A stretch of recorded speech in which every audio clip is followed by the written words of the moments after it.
Tiger reserve के एक गांव है कर्माजीरी, जो कि एक वनग्राम है। और केंद्र शासन और राज्य शासन की योजना है, वॉलंटरी विलेज रिलोकेशन कहते हैं, स्वैच्छिक ग्राम विस्थापन। तो इसके तहत कर्माजीरी ग्राम के ग्रामवासियों ने ही प्रस्ताव पारित करा था अपनी ग्राम सभा में, और उन्होंने कहा था कि वो विस्थापित होना में सहमत है, विस्थापित होना चाहते हैं। और कुछ वर्षों पहले उन्होंने पास के ही एक जोगीवाड़ा ग्राम है, उसके पास में वन कक्ष हैं दो। कहा था कि हमको यदि इन दो वन कक्षों में बसाया जाएगा तो हम वहां जाने में सहमत हैं। और गांव वालों की इच्छा अनुरूप और शासन की प्रक्रिया और नीति अनुरूप पेंच टाइगर रिजर्व से प्रस्ताव बनाकर हमने भारत शासन को भेजा था, और वन और पर्यावरण मंत्रालय ने वो भूमि आवंटित कर दी है अब इस गांव के विस्थापन के लिए। तो उन दो कक्षों में 160 हेक्टेयर भूमि हमें इन गांव के विस्थापन के लिए मिली है। और भूमि मिलने के बाद में जो प्रक्रिया है, चूंकि जिले में जो जिले के कलेक्टर होते हैं वो भू व्यवस्थापन अधिकारी होते हैं, तो ये काम उन्हीं के नेतृत्व में होता है। तो हमारे जिले की जो कलेक्टर हैं सुश्री संस्कृति जैन मैडम, उनके नेतृत्व में हम सब लोग मिलकर ये पूरा प्रशासन, पूरा जिला प्रशासन लगा, केवल वन विभाग नहीं, और हम ये कर रहे हैं। तो उसका जो प्रथम चरण है कि गांव में वो पात्र लोग कौन हैं जिनको इस विस्थापन के तहत फायदा मिलेगा। और जब मैं फायदा कह रहा हूं तो ये एक बहुत बड़ी राशि और बहुत बड़ा एक फायदा होता है, क्योंकि आप देखिए 160 हेक्टेयर जमीन की बात हो रही है। इसको एकड़ में करें तो लगभग 2.5 गुना हो जाता है। और उस क्षेत्र में अभी जो आदिवासियों की जमीनें जो लोग खरीदी और बिक्री कर रहे हैं, वो लगभग 4 से 6 लाख रुपए एकड़ है। तो करोड़ों की तो वो जमीन ही है जो गांव वासियों को मिल रही है।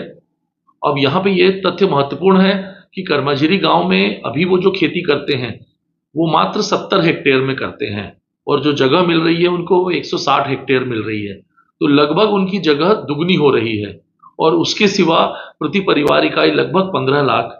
और ये परिवार इकाई शब्द है, थोड़ा सा इससे कंफ्यूजन होता है, तो मैं मोटे मोटे तौर पे ऐसा बता दूं कि कर्माजीरी में अभी कुल 46 घर हैं। 46 घरों में चूल्हे अलग अलग जलते हैं, और उनके लिए शासन ने कुल 22.5 करोड़ रुपए कलेक्टर के खाते में ऑलरेडी जमा करा दिए हैं। और पर कलेक्टर उसमें जो पात्र लोग हैं उनमें ही वो पैसा बटेगा। तो ये पूरी की पूरी इसकी प्रक्रिया है, और ये पूर्णतः स्वैच्छिक है। कर्माजीरी गांव के लोग खुद चाहते हैं, इसीलिए ये प्रक्रिया हो रही है। ये भी संज्ञान में कुछ ऐसी भ्रांतियां आई हैं।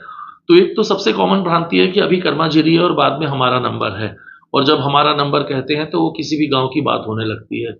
तो आपके मार्फत में हमारे जिले के सारे निवासियों और खास करके पेंच टाइगर रिजर्व के बफर क्षेत्र में जो 107 गांव हैं, और उसके अलावा 23 गांव ऐसे और हैं जो बफर क्षेत्र में नहीं है लेकिन उनकी इको विकास समितियां हमारे पास हैं, तो ऐसे करके 130 गांव होते हैं।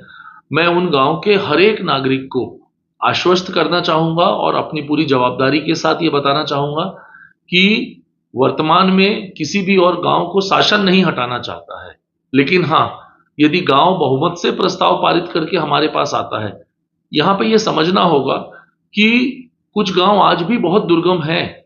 आज भी कर्माजीरी गांव से यदि कोई बीमार हो जाए तो उसको अस्पताल आने के लिए काफी दूर आना पड़ेगा। तो हर आदमी अपने लिए बेहतर चाहता है, और कर्माजीरी के लोगों ने खुद के लिए बेहतरी चाही। लेकिन जहां तक क्या शासन चाहता है कोई गांव हटे, तो मुझे पता चला अभी तिखाड़ी गांव को लेके लोगों को हुआ कि हम उनको बाहर करने वाले हैं। तो यदि तिखाड़ी गांव के कोई नागरिक इस खबर को देख रहे हों तो मैं उनको बताना चाहूंगा, आश्वस्त करता हूं कि आपके गांव को हटाने की, आपके गांव के विस्थापन की कोई प्रक्रिया नहीं चालू है। कोई एक भी कागज में या किसी के दिमाग में भी ये बात नहीं है। या ये भी बताना चाहूंगा, तिखाड़ी तो राजस्व ग्राम है, शासन की नीति है कि वन ग्रामों को राजस्व में बदलें। तो ऐसे कई गांव हैं जिनको हम विस्थापित नहीं करने वाले हैं, उनको हम राजस्व में बदल दे रहे हैं। तो निसंदेह हम उनको हटाने की बात नहीं कर रहे हैं। तो किसी को भी भ्रमित होने की जरूरत नहीं है, किसी के भी भरमाने से भ्रमित होने की जरूरत नहीं है। और फिर भी यदि आपको कोई शंका है, कुशंका है, तो आप सिवनी यदि कभी भी किसी शासकीय काम से आते हैं तो आप आइए, और यहाँ पर आके आप तथ्यात्मक जानकारी मुझसे व्यक्तिगत तौर पे बात करके पूछ सकते हैं।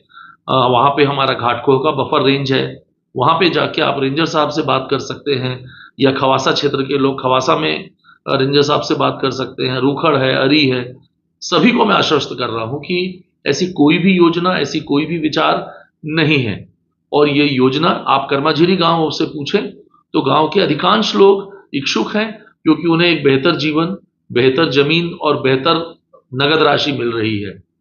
कुछ लोग जरूर वहां पे जाने की इच्छुक नहीं है, तो शासन का यह कहना है स्वैच्छिक योजना है। यदि 4 लोग भी नहीं जाना चाहते हैं तो हम उन पे कोई दबाव नहीं डालेंगे, वो अपनी इच्छा से गांव में रह सकते हैं।